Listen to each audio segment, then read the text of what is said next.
and welcome back to the channel. I hope you people have seen the previous videos. So now we are going to continue from there.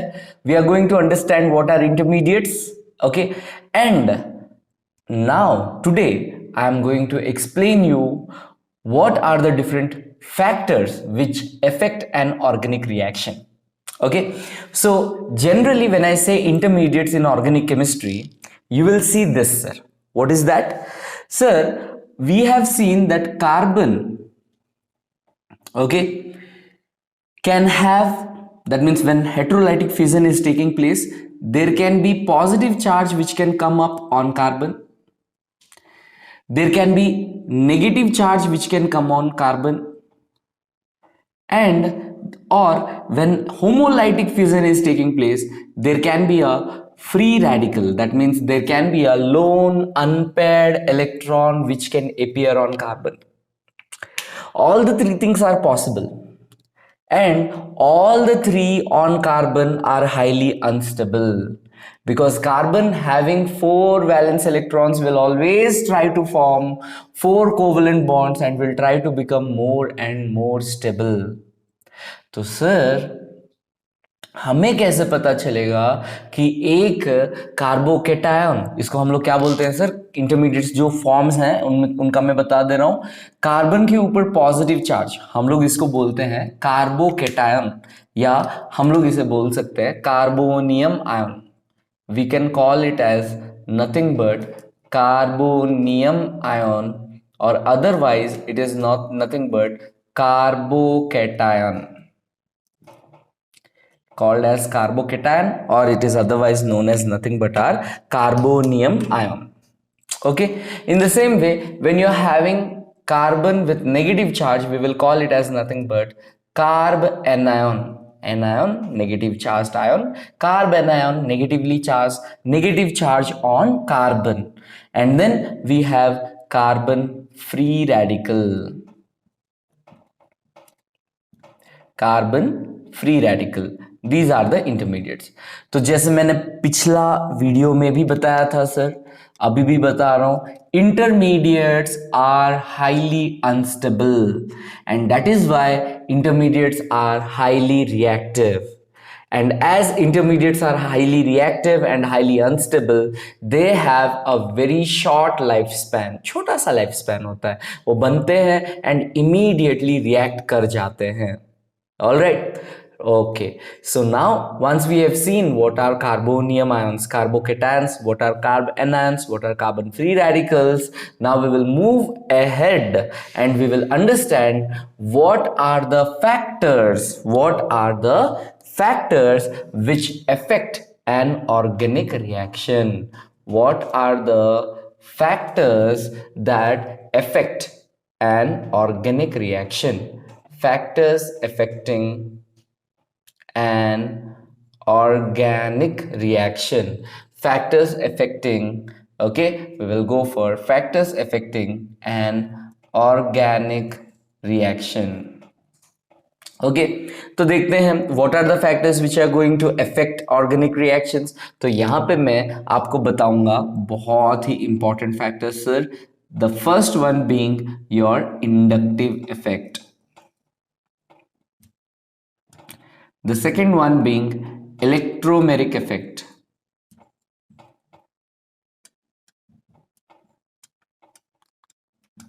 the third one we will see is called as hyperconjugation, and the fourth one which we are going to see is called as resonance. The fourth one is nothing but our resonance. So these are the 4 important factors which we are going to see. Okay, and अगर मैं बताऊं सच में तो ये 4 factors को समझना बहुत बहुत जरूरी है अगर आप लोगों को अपना ऑर्गेनिक केमिस्ट्री बहुत अच्छा करना है।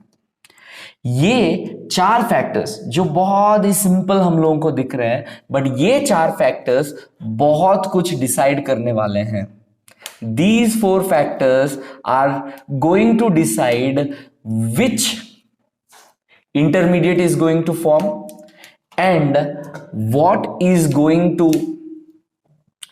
type of product is going to form, how the intermediate will attain stability, ये सारे जो चीजें हैं ये कंप्लीटली कौन डिसाइड करता है सर? इंडक्टिव इफेक्ट डिसाइड करता है, इलेक्ट्रोमेरिक इफेक्ट डिसाइड करता है, हाइपर कॉन्जुगेशन डिसाइड करता है, और हम लोगों का रेजोनेंस डिसाइड करता है। तो मैं एक काम करता हूं, सबसे पहले आप लोगों को बताता हूं what is inductive effect. The first and the foremost thing which you have to know about inductive effect is a permanent effect. Inductive effect is a permanent effect. और ये क्यों arise होता है? How does inductive effect arise? Due to electronegativity difference. Due to electronegativity difference. Okay, देखते हैं क्या है sir, ये देखते हैं हम लोग। देखिए sir, whenever there is a carbon atom and on to this carbon atom if there is a halogen attached, okay, this halogen can be fluorine, chlorine, bromine, iodine or hydroxide OH। then सोचो ये halogen के जगह पे एक OH hydroxide भी attached है या कोई भी इलेक्ट्रोनेगेटिव एलिमेंट अटैच्ड है, तो क्या होगा? जनरली इलेक्ट्रॉन पेयर जो है ना ये इक्वली डिवाइडेड होता है between the to bonds, but when an electronegative element is attached with it, तो क्या होता है? ये इलेक्ट्रोनेगेटिव एलिमेंट क्या करता है sir? It will try to distort, it will try to pull the electron pairs towards itself, thereby creating a delta negative charge and a delta positive charge. तो यहां पे हो क्या रहा है? The electrons are being pulled by the halogen atom, जिसके वजह से एक डेल्टा नेगेटिव चार्ज आ जा रहा है तुम्हारे हैलोजन एटम के ऊपर और एक डेल्टा पॉजिटिव चार्ज आ जा रहा है आपके कार्बन के ऊपर। तो देखिए मैंने इसको परमानेंट इफेक्ट क्यों बोला? Because the electronegativity of halogen will not change, it is a permanent thing, and electronegativity of carbon is permanent, उसका जो वैल्यू है वो उतना ही है। तो जब भी कार्बन और हेलोजन के बीच में बॉन्ड होगा तो उनके बीच में ये इलेक्ट्रोनेगेटिविटी डिफरेंस रहेगा, उनके वजह से ये इलेक्ट्रोनेगेटिविटी डिफरेंस के वजह से यहां पे लाइट पोलैरिटी तो आएगा ही आएगा। तो आप लोग यहां पे एक चीज देखते होंगे, क्या देखेंगे आप लोग sir? You must have seen sir this halogen is simply acting as an electron pulling group। ये क्या कर रहा है? इलेक्ट्रॉन पुलिंग ग्रुप के जैसा एक्ट कर रहा है। तो ये क्या कर रहा है? इलेक्ट्रॉन्स को पुल कर रहा है अपने तरफ। दिख रहा है यहां पे आप लोगों को, ये एरो दिख रहा होगा, इलेक्ट्रॉन्स को पुल कर रहा है अपने तरफ। अब अगर मैं इस हेलोजन को यहां पे बंद कर देता हूं अपने हाथों से और अगर इस ग्रुप को देखता हूं, ये एल्काइल ग्रुप को अगर मैं देखता हूं, तो मुझे ऐसे लगेगा जो ये जो एल्काइल ग्रुप है ये इलेक्ट्रॉन्स को पुश कर रहा है, किसके तरफ? हमारे हेलोजन के तरफ। तो इसको हम लोग बोलेंगे इलेक्ट्रॉन पुशिंग ग्रुप, इसको हम लोग बोलेंगे इलेक्ट्रॉन पुशिंग ग्रुप। ओके, तो हम लोगों को दो चीजें दिख रहे हैं सर, यहां पे एक इलेक्ट्रॉन पुलिंग ग्रुप दिख रहा है, एक इलेक्ट्रॉन पुशिंग ग्रुप दिख रहा है। जनरली हम लोग जब भी इंडक्टिव इफेक्ट बताते हैं तो इंडक्टिव इफेक्ट दो टाइप का होता है। Okay, inductive effect is of two types. What are those? Number one is positive inductive effect, that is your plus psi effect, and the second one is negative inductive effect, that is your minus I effect. Sir ये plus I effect और ये minus I effect है क्या? Plus I effect means अगर हमारे पास एक electron pushing group है तो वो क्या करता है सर? इलेक्ट्रॉन्स को पुश करता है। वो क्या करता है? इलेक्ट्रॉन्स को पुश करता है और इलेक्ट्रॉन डेंसिटी को दूसरे एटम के ऊपर इंक्रीज करवाता है। वही अगर हमारे पास अगर माइनस आई इफेक्ट है, मतलब हमारे पास अगर एक इलेक्ट्रॉन पुलिंग ग्रुप वहां पे अटैच्ड है, तो ये इलेक्ट्रॉन पेयर मींस वहां पे इलेक्ट्रॉन्स को अट्रैक्ट करता है, that means it is going to decrease the electron density on the other atom.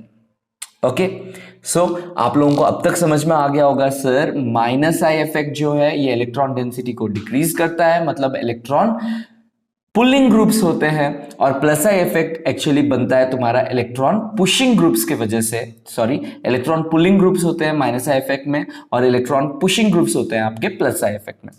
Sir ये तो ठीक है, ये तो ठीक है, कोई प्रॉब्लम नहीं है, बट आप मुझे ये बताइए कि प्लस आई इफेक्ट ग्रुप्स, आप जो इलेक्ट्रॉन पुशिंग ग्रुप्स है, ये कौन कौन से होते हैं, कितने होते हैं? तो आप लोग याद कीजिए, CH3 is an electron pushing group, C2H5 is an electron pushing group, okay, C3H7 is an electron pushing group। आपके सारे एल्काइल ग्रुप्स जो हैं, आपके सारे के सारे एल्काइल ग्रुप्स जो हैं, वो प्लस आई इफेक्ट होते हैं, ये प्लस आई इफेक्ट शो करते हैं, okay. And what are minus I effect groups? जितने भी इलेक्ट्रॉन पुलिंग ग्रुप्स हैं उन्हें हम लोग माइनस आई इफेक्ट ग्रुप्स बोलते हैं। तो इसमें कौन कौन आ जाते हैं सर? चलिए देख लेते हैं, उसको भी हम लोग देख लेते हैं। Hydroxide OH, phenyl C6H5, okay. आपका जितने भी इलेक्ट्रॉन पुलिंग ग्रुप्स है, आपका क्लोरीन हो गया, ब्रोमीन हो गया, now all of these electronegative groups और electron pulling groups are nothing but your minus I effect groups. I hope you people have understood this. Sir inductive effect तो आपने बता दिया, हमें समझ में आ गया। Sir inductive effect is nothing but a permanent effect. Inductive effect is nothing but a permanent effect which arises due to the electronegativity difference between the two bonded atoms. बहुत अच्छा बात है, जिसमें से एक होता है इलेक्ट्रॉन पुशिंग ग्रुप, एक होता है electron pulling group. Electron pushing group अगर अटैच्ड है तो उसे हम लोग बोलते हैं प्लस आई इफेक्ट ग्रुप, और वो प्लस आई इफेक्ट क्रिएट करता है। अगर इलेक्ट्रॉन पुलिंग ग्रुप अटैच्ड है तो वो माइनस आई इफेक्ट क्रिएट करता है। तो सर इसका एक एप्लीकेशन बताइए ताकि हम लोग अच्छे से समझ जाएं कि एग्जैक्टली इंडक्टिव इफेक्ट को हमें यूज कहां और कैसे करना है। इसका बहुत अच्छा सा एग्जाम्पल मैं आप लोगों को बताने वाला हूं, तो गौर से देखिएगा आप लोग सब, एंड इसको अच्छे से समझिएगा, ठीक है। तो now we will see application of our inductive effect. Okay, so how we are going to use inductive effect, और ये एक ऑर्गेनिक रिएक्शन को कैसे इफेक्ट करता है। Why inductive effect is a factor which is going to effect an organic reaction, इसके बारे में हम लोग देखने वाले हैं, ठीक है सर। चलिए तो ये देखते हैं हम लोग। से फॉर एग्जाम्पल मेरे पास क्या है ना सर, मेरे पास दो इंटरमीडिएट्स हैं। कौन सा इंटरमीडिएट है सर आपके पास? मेरे पास दो कार्बोकेटायन है। क्या है सर? दो कार्बोकेटायन, मतलब carbon having positive charge on them. तो चलिए हम लोग दो कार्बोकेटायन बनाते हैं फटाफट। तो देखिए सर, मेरे पास दो कार्बोकेटायन है, और ये दो कार्बोकेटायन कैसे हैं? मेरे पास एक carbon with a positive charge है, जहां पे इसके तीनों तरफ, एक तरफ CH3 अटैच्ड है, दूसरे तरफ C2H5 अटैच्ड है, और तीसरे तरफ एक और CH3 अटैच्ड है। अब इसी तरह से मेरे पास एक और कार्बोकेटायन है, बट इस कार्बोकेटायन पे इधर अटैच्ड है मेरे पास क्लोरीन, इधर अटैच्ड है मेरे पास एक ब्रोमीन, और इधर अटैच्ड है मेरे पास एक CH3।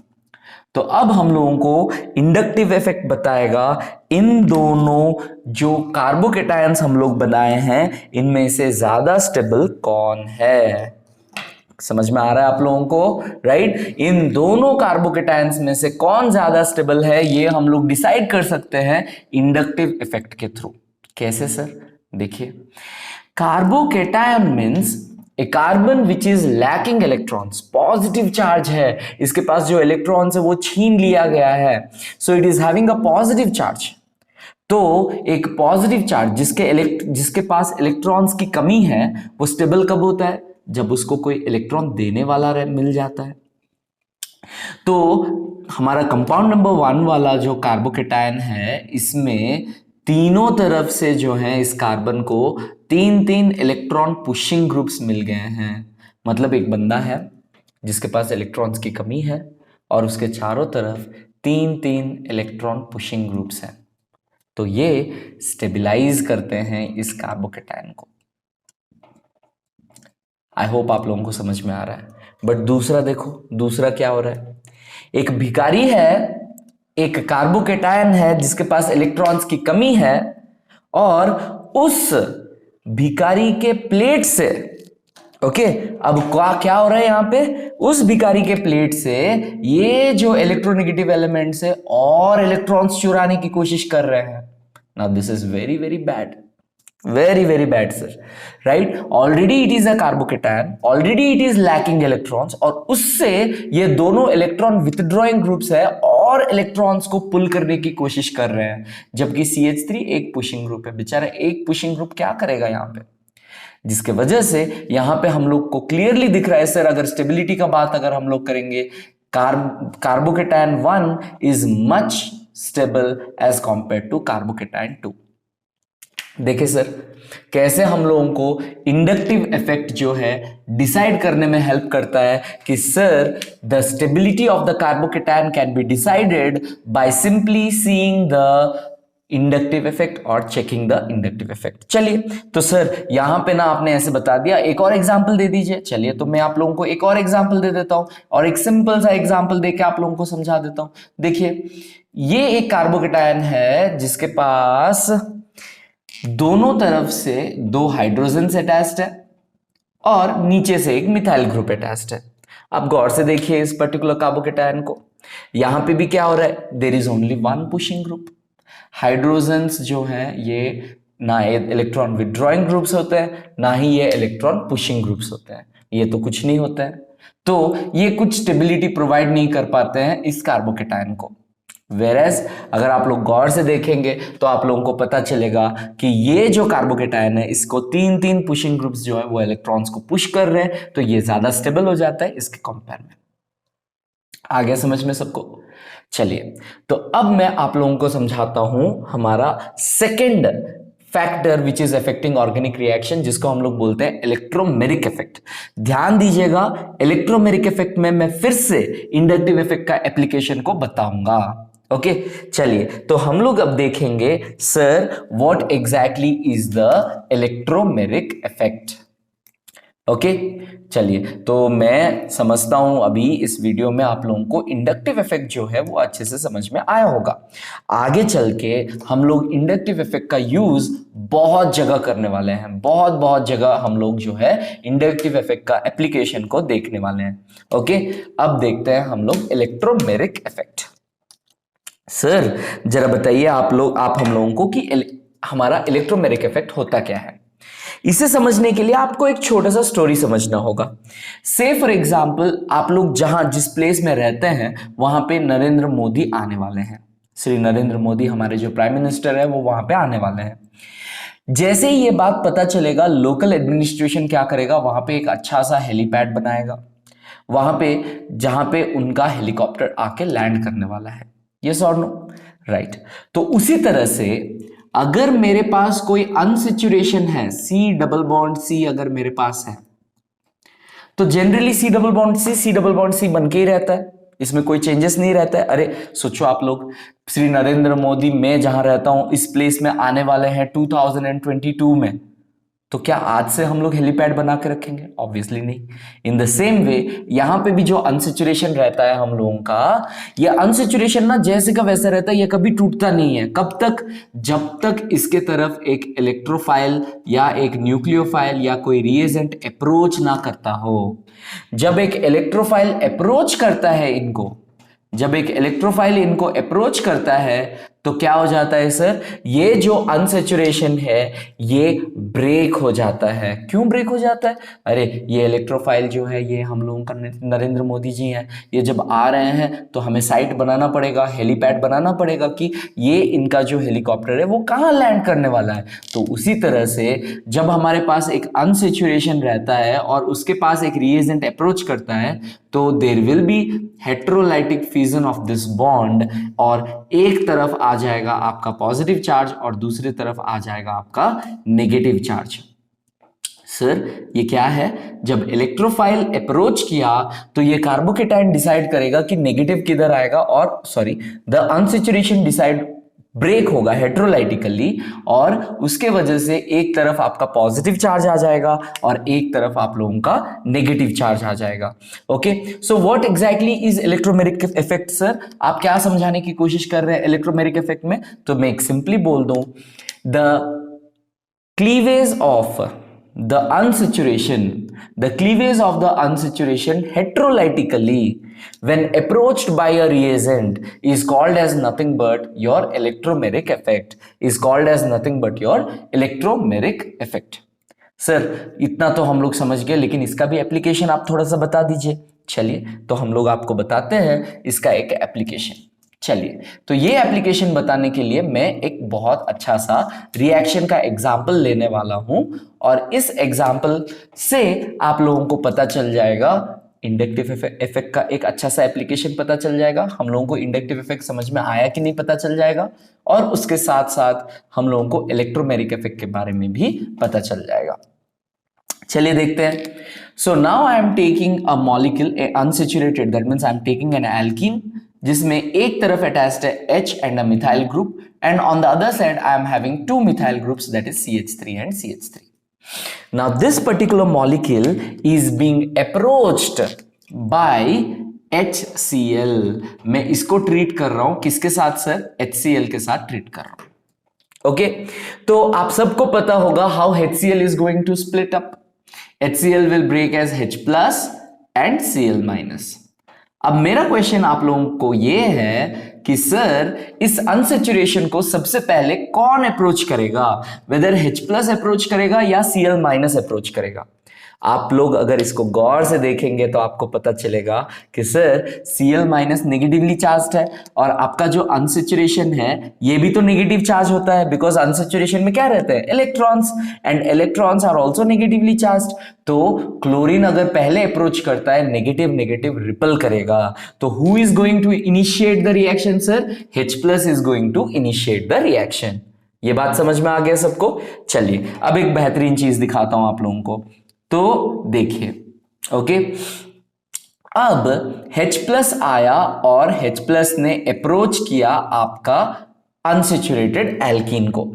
जैसे ही H प्लस आया क्या हो जाएगा सर? जैसे ही H प्लस आ गया क्या हो जाएगा सर? हमें पता है इलेक्ट्रोमेरिक इफेक्ट हो जाएगा, और जो मेरा एल्कीन है उसका अनसेचुरेशन जो है ये हेट्रोलाइटिकली फ्यूजन हो जाएगा या हेट्रोलाइटिकली क्लीव हो जाएगा। तो अब यहां पे प्रॉब्लम क्या है? जो हेट्रोलाइटिक फ्यूजन हुआ ये दो तरीके से हो सकता है। पॉजिटिव चार्ज जो है इधर आ सकता है और नेगेटिव चार्ज जो है वो इधर जा सकता है। देखिए तो इस कार्बन के ऊपर, या फिर इसका उल्टा भी हो सकता है ना सर? मैं यहां पे लिख रहा हूं, देखिए तो आप लोग ध्यान से देखिए इस चीज को।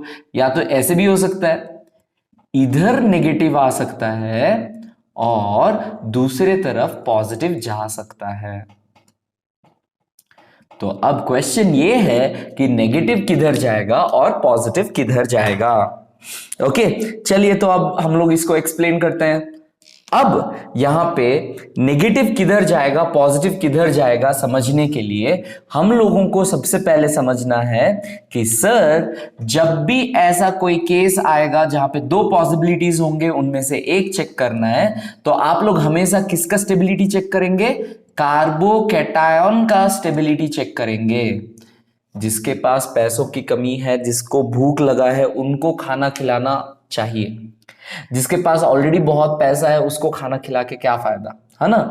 राइट, वो तो अपना खाना खुद खरीद सकते हैं। तो उसी तरह से नेगेटिवली चार्ज्ड ऑलरेडी जिस कार्बन के पास ऑलरेडी ज्यादा इलेक्ट्रॉन्स है उसके बारे में हम लोग ज्यादा नहीं सोचेंगे। हम लोग हमेशा किसका स्टेबिलिटी चेक करेंगे? कार्बोकैटायन का स्टेबिलिटी चेक करेंगे। तो यहां पे जिस तरफ कार्बोकैटायन सबसे ज्यादा स्टेबल होगा उधर ही आपका पॉजिटिव आएगा और उसका ऑपोजिट साइड में नेगेटिव जाएगा। तो देखते हैं कार्बोकैटायन कहां पे ज्यादा स्टेबल हो रहा है। तो आप लोग बहुत ध्यान से देखिएगा sir, inductive effect CH3 is an electron pushing group because it is an alkyl group. CH3 is an electron pushing group because this is an alkyl group. चलिए अब चेक करते हैं। सर यहां पे मेरे पास कार्बोकैटायन है और इस कार्बोकैटायन को स्टेबलाइज करने के लिए एक पुशिंग ग्रुप है, बट अगर कार्बोकेटायन राइट हैंड साइड में बनता है, कार्बोकेटायन अगर इस तरफ बनता है, तो मेरे पास इस कार्बोकेटायन को स्टेबलाइज करने के लिए दो दो इलेक्ट्रॉन पुशिंग ग्रुप्स हैं। तो अब हम लोगों को इंडक्टिव इफेक्ट बता रहा है कि नहीं सर? तो ये कार्बोकेटायन ज्यादा स्टेबल है या ये कार्बोकेटायन ज्यादा स्टेबल है? आप लोग क्लियरली देख सकते हैं that carbocation formed in compound 2 is much more stable then the carbocation formed in compound 1। तो आप लोग देखेंगे कि जब ये रिएक्शन होता है तो आप लोग देखेंगे सर मेजर प्रोडक्ट तो ये होगा और माइनर प्रोडक्ट जो होगा वो ये होगा। मतलब अब मैं अगर इस जो क्वेश्चन है हम लोगों का, this particular compound when it is treated with HCl, अगर कोई पूछा what will be the product, then मैं लिखूंगा sir the major product is going to be CCH3। अब यहां पे आके अटैच हो जाएगा H+ और इस तरफ जाके अटैच हो जाएगा आपका CH3। ओके, इस तरफ आपका अटैच हो जाएगा, सॉरी CH3 बोल दिया मैंने, Cl-। आया समझ में आप लोगों को? नाउ इस पर्टिकुलर रिएक्शन को हम लोग बोलते हैं इलेक्ट्रोफिलिक एडिशन रिएक्शन। क्या बोलते हैं हम लोग इसको? Electrophilic addition reaction. क्या है ये इलेक्ट्रोफिलिक एडिशन रिएक्शन? देखिए मैंने ऑलरेडी बता दिया, electrophile will initiate the reaction, इसीलिए इलेक्ट्रोफिलिक। एडिशन रिएक्शन क्योंकि यहां पे सिर्फ दो डिफरेंट मॉलिक्यूल्स, कंपाउंड्स या एटम्स जो हैं वो अटैक हो रहे हैं, मींस अटैच हो रहे हैं, ऐड हो रहे हैं, बट कोई भी रिमूव नहीं हो रहा है, अनसैचुरेशन को सैचुरेशन में कन्वर्ट कर रहे हैं, इसीलिए इसको हम लोग बोलते हैं इलेक्ट्रोफिलिक एडिशन रिएक्शन। तो अब आप लोगों के दिमाग में ये चल रहा होगा कि सर क्या हम लोगों को हर बार ऐसे पॉजिटिव दोनों तरफ ड्रॉ करके किधर ज्यादा स्टेबल होगा ऐसे चेक करना है? नहीं, हम लोगों को बिल्कुल भी ऐसे चेक करने की जरूरत नहीं है, because to our rescue we are having Markovnikov's rule. What do we have sir? Markovnikov's rule. ये मार्कोनी-कर्व्स रूल हमें बता देगा कि हमारा न्यूक्लियोफाइल हर बार किधर जाके अटैच होने वाला है। मतलब अब देखिए H+ electrophile, Cl- nucleophile. So what does Markovnikov's rule tell us? It says in an unsymmetrical alkene. क्या होता है सर अनसिमेट्रिकल एल्कीन? मतलब मेरे डबल बॉन्ड के दोनों तरफ जो है अलग अलग अगर चीजें हैं, अलग अलग मॉलिक्यूल्स, अलग अलग सब्स्टिट्यूएंट्स अगर हैं, okay, if I am having different different substituent we will call it as nothing but unsymmetrical. Symmetric होने से क्या होता है, यहां पे अगर एक मिरर लगा दोगे इधर जो है उधर वही होगा, right? In an unsymmetrical alkene when it is approached by an unsymmetrical reagent, अगर यहां पे Cl अप्रोच करता तो मुझे Cl जाके इधर अटैच हो, दूसरा Cl इधर अटैच हो, जो बनेगा ये Cl जाके इधर, दूसरा Cl आके इधर बनेगा, सेम कंपाउंड बनेगा। इसीलिए मार्कोनी-कर्व्स रूल हम लोग कब देखते हैं? When an unsymmetrical alkene is approached by an unsymmetrical reagent, you will see that the negative part of the reagent will always get attached to that carbon which has least number of hydrogen atoms. Least number of hydrogen atoms जिधर होगा उधर ही आपका nucleophile जाके attack करेगा। Okay, nucleophile आपका जो है it will always attack on that carbon which is having least. तो आप लोगों में से कुछ लोग सोच रहे होंगे सर Cl- तो न्यूक्लियोफाइल है, अगर Cl- न्यूक्लियोफाइल है तो वो किधर अटैक करना चाहिए? सर देखिए तो इस कार्बन के पास कितने हाइड्रोजन हैं? 0। आप अगर ये 3 और ये 3 गिन के 6 बोलेंगे, मेरे भाई के पास अगर मर्सिडीज बेंज है या मर्सिडीज है या ऑडी है, इसका ये मतलब नहीं है कि मेरे पास भी है, वो उसका है, मेरा मेरा होता है ना? तो ये जो हाइड्रोजन्स हैं ये इस कार्बन का है, ये जो हाइड्रोजन्स हैं ये इस कार्बन का है, इस कार्बन का खुद का कोई हाइड्रोजन्स नहीं है, 0। बट इस कार्बन के पास कितने हैं देखो तो इस कार्बन के पास 1 हाइड्रोजन है, तो लीस्ट नंबर ऑफ हाइड्रोजन्स किधर हुआ? इस तरफ। तो इसीलिए नेगेटिव पार्ट दैट मींस तुम्हारा न्यूक्लियोफाइल किधर अटैक किया? जिधर लीस्ट है, तो वही तुम्हारा मेजर प्रोडक्ट हो गया।